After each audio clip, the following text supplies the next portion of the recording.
My girlfriend broke up with me the second her life got better, said I was holding her back. But she forgot the business she's bragging about. I built it. And her new man, he's about to learn the hard way who really owns everything. When I met Ava, she was fresh out of college, bouncing between part-time gigs and side hustles. She had dreams, though. Big ones. Big ones. She wanted to own a boutique, launch a brand, become someone. I believed in her more than she believed in herself. I worked double shifts at a warehouse just to help her pay for her first batch of products. I built her website, ran her ads, designed her logo, all while she talked about our future. We were a team. At least that's what I thought. Welcome to Raw Reddit Tales. Subscribe to keep getting the spiciest stories. When her business finally started picking up, things changed fast.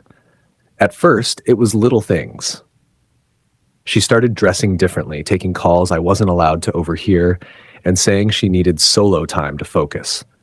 Then came the new friends, the brand trips, the influencer parties. Suddenly, I wasn't her partner anymore. I was her audience. Every post was me, and never we. I remember the night she ended it. She came home after a launch event, still in her glitter heels, smelling like champagne and entitlement. She looked at me and said, "You're great, but I need to grow. You don't fit my lifestyle anymore." I stood there, numb, while the girl I once helped dream was now acting like I was just another chapter she'd outgrown. I didn't argue. I just watched her pack her things. The clothes I bought, the laptop I fixed, the keys to the house we shared. She walked out like I was a stranger, not the man who spent sleepless nights helping her find herself. But what she didn't know, what she still doesn't know, is that everything she built was in my name. The domain, the business registration, even the boutique lease. Because in the beginning, she didn't have the credit or the funds. I put it all under mine. So she's out there living her glow up, bragging about her empire and her new man. I'm sitting here holding the one thing that could make her entire world crumble. The breakup wrecked me for weeks. Not because I wanted her back, but because I couldn't believe how fast love could turn into arrogance. Every day I'd scroll through my feed and see her new life plastered all over social media.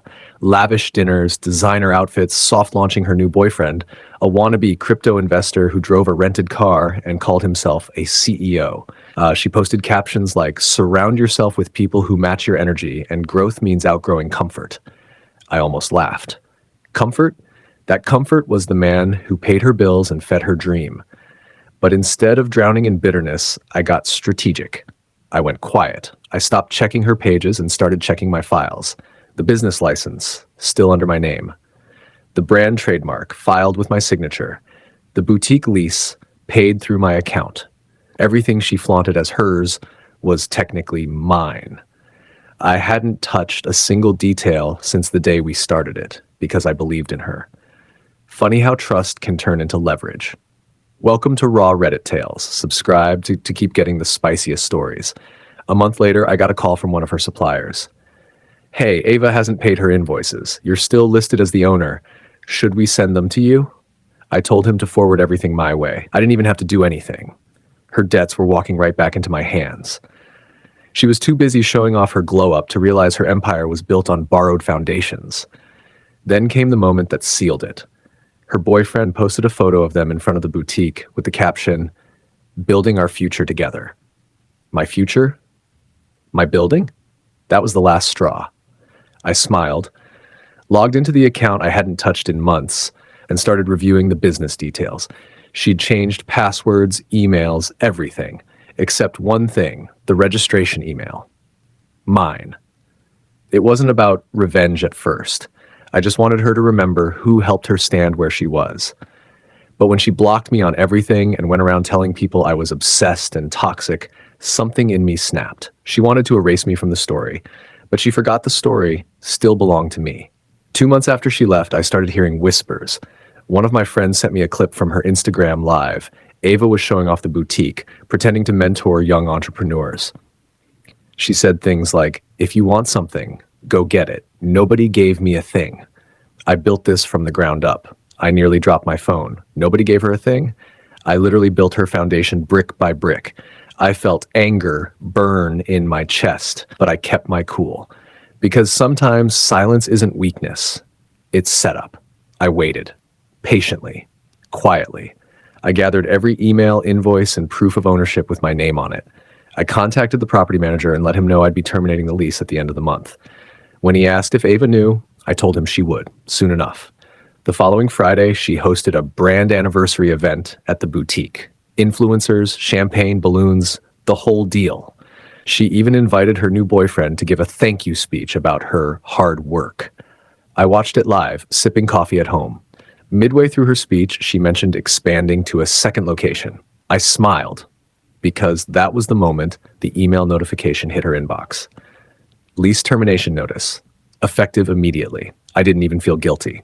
That store wasn't hers. She never transferred ownership, never paid back a cent of the startup cost. She treated me like a stepping stone, so I moved, and the stone shifted. 2 days later, I got the call I'd been waiting for. Her voice was trembling, desperate. "Why are you doing this? You're ruining everything," she screamed. I calmly said, "No, Ava, I'm just taking back what's mine." She went silent. For once, she didn't have a speech ready.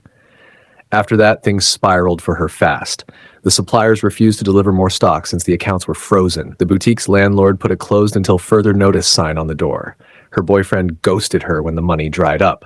Turns out he was using her clout to boost his own following. I didn't need revenge anymore. I had something better. Peace. Watching karma unfold without lifting a single cruel finger. But just when I thought the story was over, she showed up at my doorstep one night, and she wasn't alone. It was around 9 p.m. when I heard the knock. I almost didn't answer, but curiosity got the better of me. When I opened the door, there she was. Ava. Her makeup was smudged, her hair pulled back, eyes red and tired. Behind her stood a guy I didn't recognize, tall, muscular, the kind of man who looks like trouble. She gave a weak smile, the kind that hides panic. "Can we talk?" she asked softly. I leaned against the doorframe, arms crossed. "You've got 5 minutes." She started explaining in this shaky voice how everything was falling apart, how her boyfriend had stolen money from her, how she had nowhere else to go. I stayed silent, watching the woman who once said I didn't fit her lifestyle, now trembling on my doorstep. "I just need a place to stay for a while," she whispered, "just until I figure things out." That's when the guy behind her stepped forward. "I'm her cousin," he said quickly. But something about the way he looked at me didn't scream family. His jaw tightened every time she spoke. My instincts told me there was more to this story, and I was right. I told her she couldn't stay. She got angry, started accusing me of ruining her life, said she'd sue me for stealing her business. I almost laughed. "Sue me?" I said. "Ava, your name isn't even on the documents." The man beside her muttered something under his breath, then suddenly grabbed her arm. "I told you he wouldn't help," he hissed. She jerked away, tears filling her eyes. That's when it clicked. This wasn't her cousin. This was her new boyfriend, the same one who'd supposedly cheated on her and disappeared. They started arguing right there on my porch, voices rising, secrets spilling. Turns out she'd lent him what little she had left, and he blew it on a fake investment. He called her pathetic, she called him a liar, and I just stood there watching the chaos unfold like a movie I didn't audition for. Finally, I told them both to leave. She tried one last time, whispering, "Please, I have nowhere else." I looked her in the eyes and said, "That's not my problem anymore." Then I closed the door, slowly, quietly, on the woman who once slammed it on me. But a week later, karma showed up again, this time in a way even I didn't see coming. A week later, I got a call from an unknown number.